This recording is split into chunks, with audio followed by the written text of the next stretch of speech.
AFTV DT, Fulham 1, Arsenal 1, or shall I say Arsenal 1, Fulham 1 at home. More points dropped at home, but listen, a last-minute equaliser, last-second equaliser by Eddie Nketiah. Weren't a defeat, but... Feels like it, because we had enough chances and Fulham never done anything. Loads of chances. Fulham never done anything. Disallowed goals, VAR decisions, and... Fulham defended well. They defended like a team that need the points, and they're in the position they are, and that was expected. It was just disappointing, but, you know, I'm more concerned about Lacazette and that situation. That's what bothers me. Yep. Let's get into the ratings.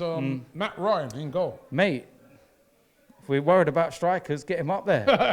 Yeah, because he's got a little header on that. Well, the thing is, he was the one that won the challenge from the corner initially to get the corner again. So and then he got a little flick on that it. was a quality glancing header. So, pre-assist for Matt Ryan. But he had nothing to do at the other end. You know, he could have went to bed on the other end. Yeah, absolutely nothing. But you know what? I'm giving him a 7 because he was involved in that goal. Yep, and that's the goal that got us a point. Yeah. Bellerin, right back. You was slating him all throughout the game. It's awful, Robbie. It's awful. Awful, awful, awful. The sooner this season's over and we don't have to see Hector Bellerin play for Arsenal anymore, I'll be happy. Well, how do you know that? Well, how do you know he's going I'm praying. I'm praying. Do you know? Because he was captain. Great. Let's hope it's the last time.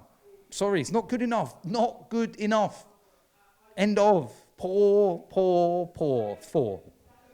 Didn't mean for that to rhyme either. Xhaka on the other side. Put some he put some meaty tackles in, didn't he, in that second half? Put a shift in again. He did. He put a real shift in. And he's doing the job that he probably don't want to do. But he's doing it for the team. Doing it for the team. And admirable. I'd say a 7. I thought it was a solid display from him. I thought he solid. had a good game. And listen, he's not going to get up and down the pitch like your normal Kieran Tierney's or nothing, but as an actual defender... Yeah.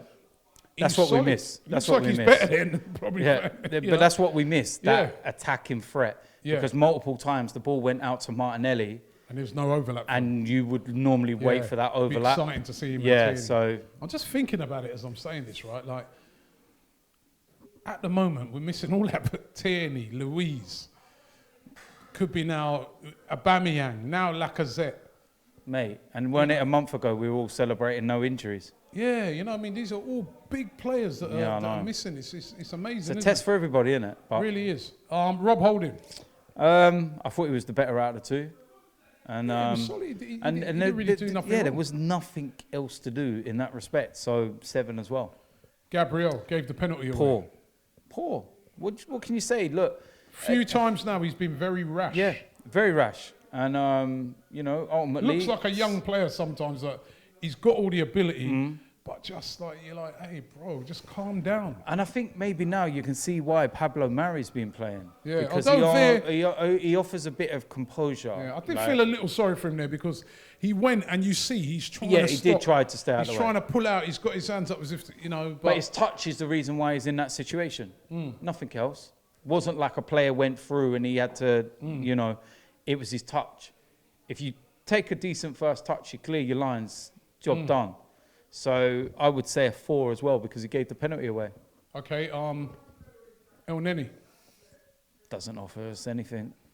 I didn't think he had a bad game. Nah, man. This is you know what dynamic, you know what it is. When Thomas Partey's not there, you revert back to how awful it used to be in that midfield, and you're just like, oh Lord, no more, please.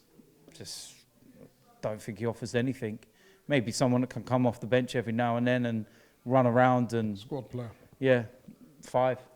Danny Ceballos. Thought he reverted back to his old self before the last couple of weeks. I thought he was poor today. Good shot at the end, though. I don't know if I don't think I do. No, because you know what it is, Robbie? I watched him the last couple of weeks next to Thomas Partey, and he's been excellent. And then it was like the level drop. Maybe that's because of who he's next to. But I just didn't see the player that I've seen in the last 2 games. There was nothing dynamic about him. And you see the games over the last couple of weeks where he's on the edge of the box and he's doing these little neat turnarounds. And I felt he was so far back today, you know, but not the worst performance, just not what I've seen over the last couple of weeks and more like what I saw a month ago. So I'd say 6. Okay, Emile Smith-Rowe. Works hard. Got in some really good, got into some really good positions, especially in the first half. Maybe should have held his run for the one when he was offside.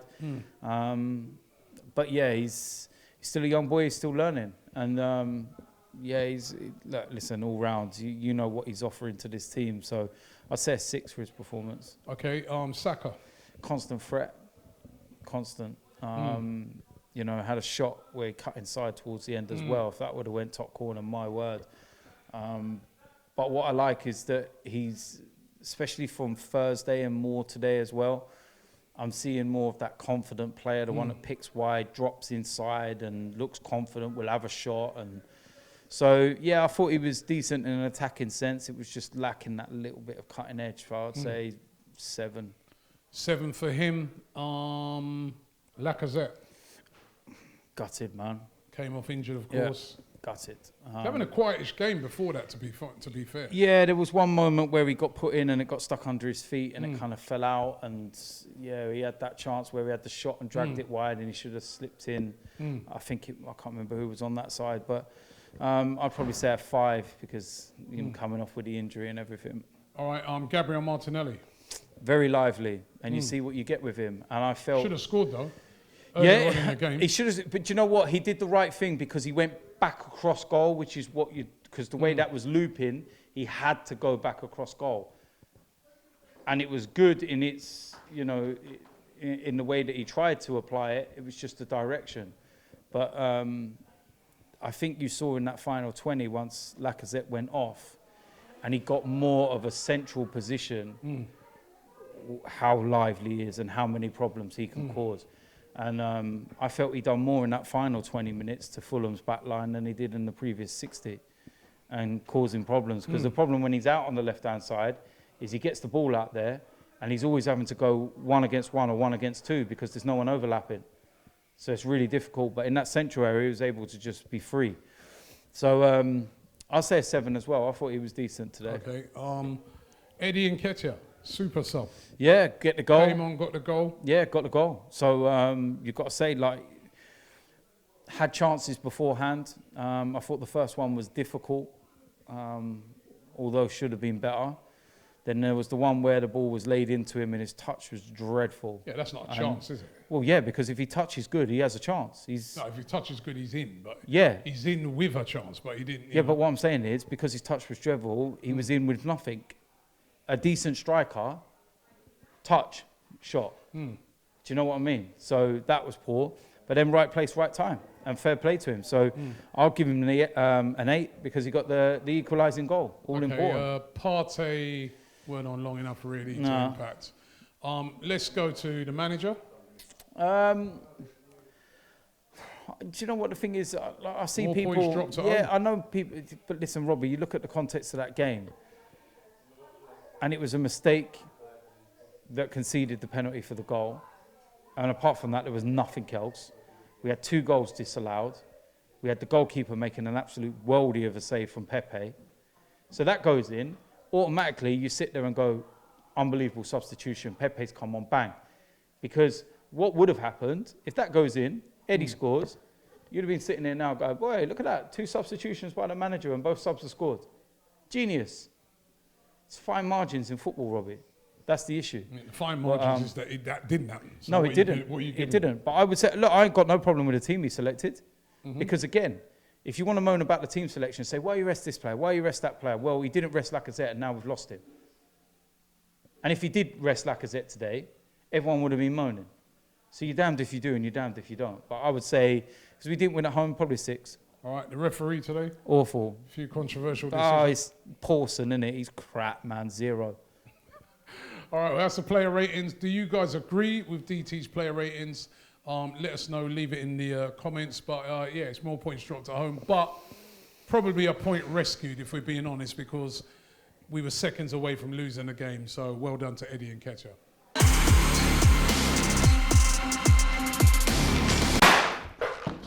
Bruv, I told you to stop doing that, blood. The cake's all on my D-squares, man. The prayer that we say before we go to war. Bigger than you ever seen. Come on, don't say yes! £5,000. Come on! Go on, lad. Hi and welcome along to the Don Robbie channel. Something big happened this week.